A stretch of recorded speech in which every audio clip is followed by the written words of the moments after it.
Olá aluno, e aí? Beleza? Nós vamos continuar o assunto da aula anterior, tá bom? Da semana passada. É, Vamos continuar falando um pouquinho sobre a importância da cultura afrodescendente no Brasil, certinho? Antes de iniciar minha aula, eu quero dizer que você precisa estar atento às informações disponíveis no ambiente da plataforma, tá bom? Leia a aula por completo, leia a aula por inteiro, tire suas dúvidas. Se tiver alguma dúvida quanto ao assunto, quanto ao que nós estamos tratando, mande-me uma mensagem, tire sua dúvida comigo, eu vou estar à disposição para te ajudar e juntos solucionarmos, né, aí todas as problemáticas que vão surgindo durante a construção deste caminho maravilhoso de ensino-aprendizagem. Certinho? Então a gente vai aqui, ó, como eu já coloquei, a importância da cultura afrodescendente no Brasil. Bora comigo? O movimento negro no Brasil surge ainda de forma precária e clandestina durante o período escravagista. Grandes personagens se insurgiram contra o sistema e impulsionaram o movimento. Dentre eles, um dos mais conhecidos é Zumbi dos Palmares, que é o líder do Quilombo dos Palmares. Ainda no mesmo período, o movimento liberal abolicionista passa a ganhar força, desenvolvendo a ideia de fim da escravidão e comércio de escravos. Como resultado, foi promulgada em 13 de maio de 1888 a Lei Áurea, encerrando o longo período escravagista. A população negra inicia então um novo desafio, a luta contra o preconceito e a desigualdade social. Como eu acabei de ler para vocês, né, a luta em favor do negro, a luta em favor da igualdade social, a luta em favor contra o racismo, contra o desrespeito aos homens e mulheres, né, negros, é uma luta muito antiga. Inclusive a gente pode ver aí, né, nomes como de Zumbi dos Palmares, foram nomes importantes que lutaram contra a discriminação e contra o trabalho escravo dentro de um regime de um regime onde um regime escravagista onde algumas pessoas, alguns escravos, alguns negros entendiam a situação, viram que estava errado e tentaram lutar contra isso, tá? É interessante porque a gente vê aí, quando a gente fala em movimento negro, no Brasil surge de forma precária, mas desde que o negro começa a ser escravizado, desde que o negro começa a ser vendido, né, e como um produto, como algo comercializável, a gente já começa a falar de movimento negro e de luta negra e de pessoas que vivem esse contexto, vivem essa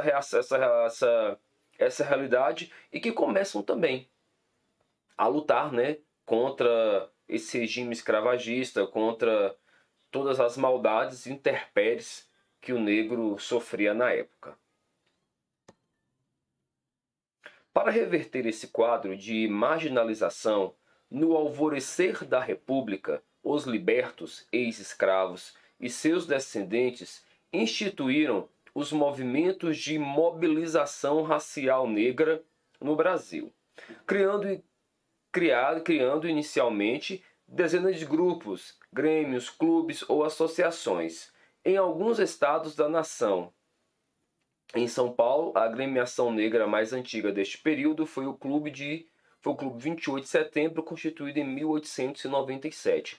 Então, após a proclamação da República, né, 1822, a gente já tem a luta aí nessas questões todas. 1888, 1888, a gente tem aí a liberdade agora por lei dos escravos, a liberdade agora por lei dos negros advindos, né, da África para o Brasil. A gente tem agora a criação por esses negros de clubes, agremiações, associações, e a mais antiga delas é em São Paulo, de 1897. Eram grupos de pessoas, grupos de negros, né, libertos, assim que eram chamados libertos, ex-escravos, eram grupos de libertos. Agora se organizavam, se juntavam para poder agora brigar pelos seus direitos, tá? Agora serem de fato pessoas mesmo com nome, com leis que protegem e tudo mais. Alguns anos depois, nas décadas de 70 e 80, vários grupos são formados com o intuito de unir os jovens negros e denunciar o preconceito. Protestos e atos públicos das mais diversas formas passam a ser realizados, chamando a atenção da população e governo para o problema social, como a manifestação no Teatro Municipal de São Paulo, que resultaria na formação do Movimento Negro Unificado. Isabel, né, a princesa lá, ela assinou a Lei Áurea e, infelizmente, não foi assim um toque de mágica. Não foi assinei a lei, estalei o dedo, pronto, o negro está livre, todos os direitos são iguais. Infelizmente, não aconteceu. Então foi preciso para que ao longo das décadas, ao longo dos anos, foi preciso que esses negros pudessem colocar a sua voz, que eles pudessem se reunir em grupos, que eles pudessem gritar literalmente, né, em forma de protestos, manifestos, gerando inclusive a formação do Movimento Negro Unificado, onde todos juntos lutam pelos direitos do negro. Todos somos iguais, independente da cor. Todos nós somos iguais.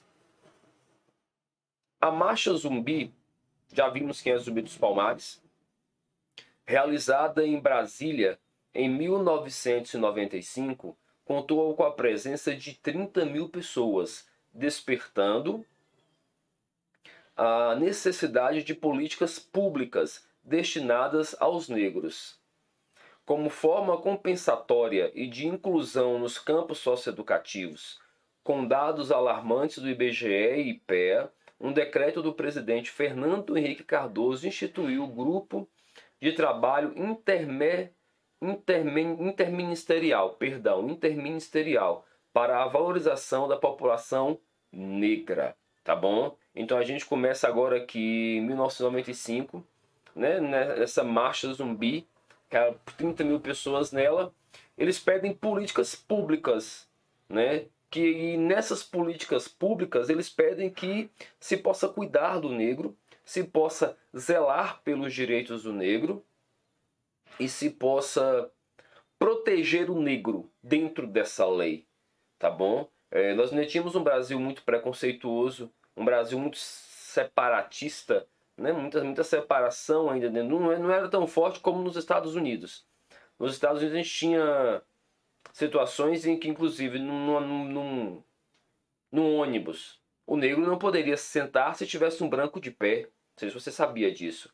Mas não existia, e era contra a lei, né? Outras situações nos Estados Unidos e muitas outras que eles tinham por lá, onde o negro realmente era escravizado. Não sei se você já assistiu Todo Mundo Odeia o Chris. É algo muito comum e uma realidade muito próxima de todos nós, porque eu também sou viciado no Everybody Hates Chris. E o Chris conta justamente o bairro do Brooklyn, no início dos anos 80, né? E ele mostra muito bem como era o negro nos Estados Unidos na época, né? Como era a discriminação, como era a separação. A gente pode ver o quanto Chris sofreu na escola por ser o único aluno negro na escola de brancos, né? Ou como a professora trata ele, né? Achando que a mãe dele usa droga, que o pai dele está preso. A gente vê lá do seriado como é que funciona, que os irmãos são drogados. Então assim, simplesmente por ele ser negro, já se coloca sobre ele um estereótipo, uma marca, e que ela tem que prevalecer, né? E o Brasil, ele também teve, não tão pesado, mas o Brasil também teve seus preconceitos, seus traumas, né? Suas separações do negro com o branco. Iniciando as batalhas jurídicas contra o racismo no Brasil, foi estabelecida a Lei 1390/51, de 1951, conhecida como Lei Afonso Arinos, proibindo qualquer tipo de descriminalização racial no país. Sua aplicabilidade não demonstrava qualquer eficácia, visto que as punições não eram aplicadas, mesmo em casos claros de discriminação. Primeira lei no Brasil, 1955 ou 1951, né? Uma lei que vem para tentar proteger o negro, só que é uma lei que infelizmente não funciona, né? Por que não funciona, professor? Porque a gente pode ver no texto aí que era uma lei bonita, mas é uma lei de papel. A gente tinha casos clássicos, claros, abertos, né, de discriminação e a lei não se aplicava. Então a gente tinha um negro protegido no papel, mas um negro que não era protegido na prática, tá bom? A Lei K.O. de 1989, que prevê detenção de 1 a 5 anos para crime de discriminação racial e tipificou o crime de racismo no Brasil. Hoje, esse crime é imprescritível e inafiançável no país. Além da Lei K.O., há a injúria racial, utilizada nos casos de ofensa e honra à pessoa e honra pessoal, valendo-se de elementos ligados à cor, raça, etnia, religião ou origem, tá bom? Hoje o crime de racismo existe, tá? E hoje ele é sim severo. Hoje a lei sim cobra, né? Nós temos alguns casos aí que são casos muito comuns, né? A Maju Coutinho lá da Globo, né? Sofreu racismo lá, a gente foi.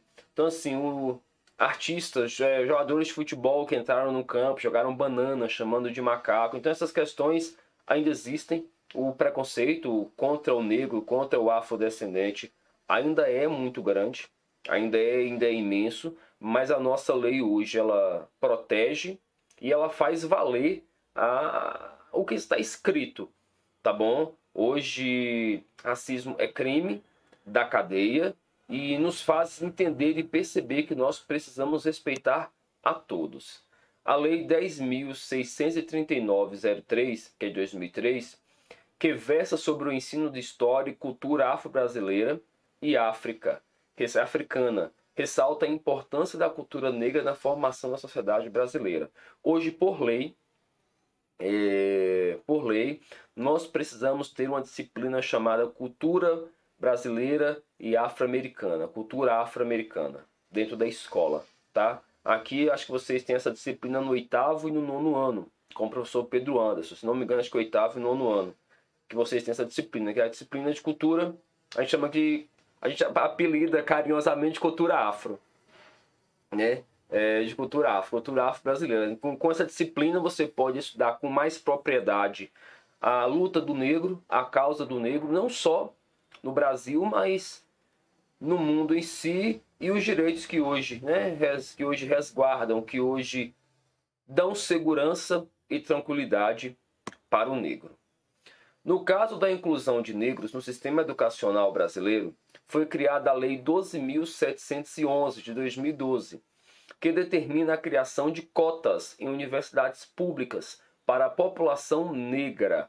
Para maior presença no campo de trabalho, foi determinada também uma cota relacionada a concursos públicos. Essa lei agora já é de 2014, 12.990.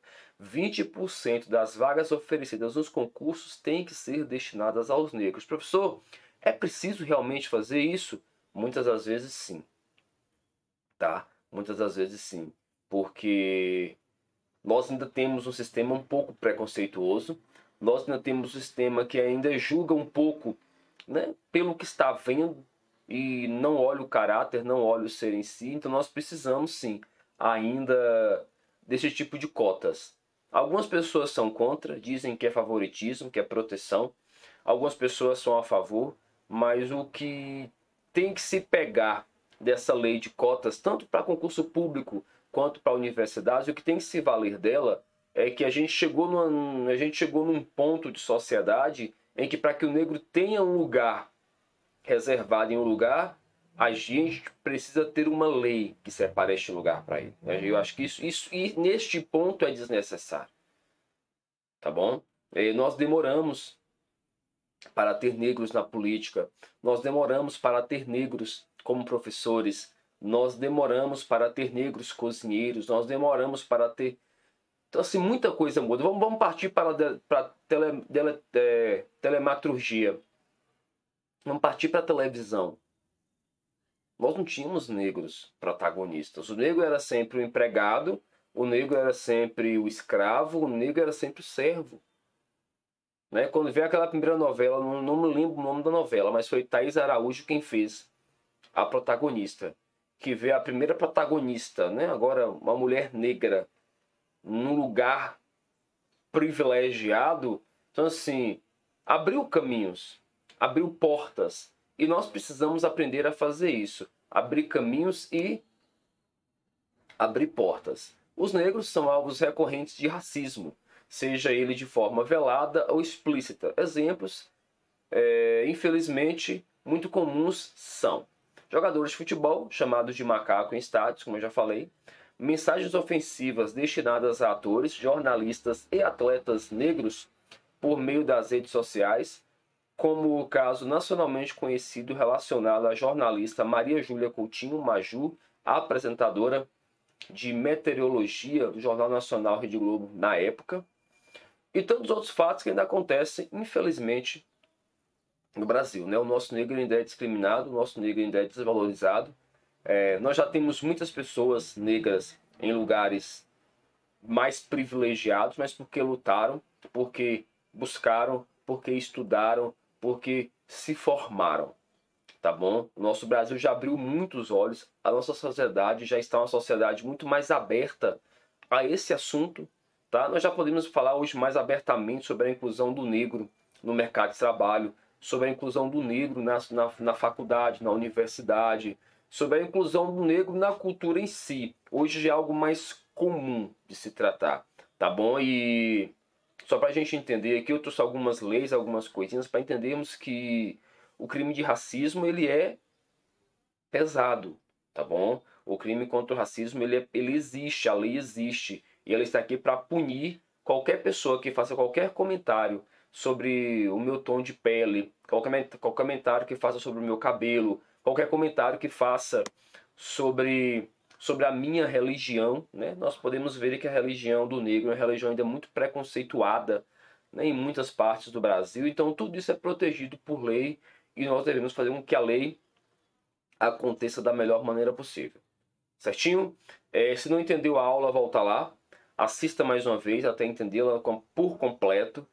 Qualquer dúvida, mande-me uma mensagem, tá bom? Aqui no espaço, aqui na plataforma. Eu vou te ajudar. Então também lá no grupo do WhatsApp também. A gente acaba usando muito grupo, né, para tirar dúvida. Eu também estou lá também. Qualquer dúvida é só dizer, é só falar. E eu tô contigo para te ajudar a resolver qualquer problema que aparecer. Certinho? Valeu! Continue seus estudos aí. Boa continuação de aula e até mais. Obrigadão, galera.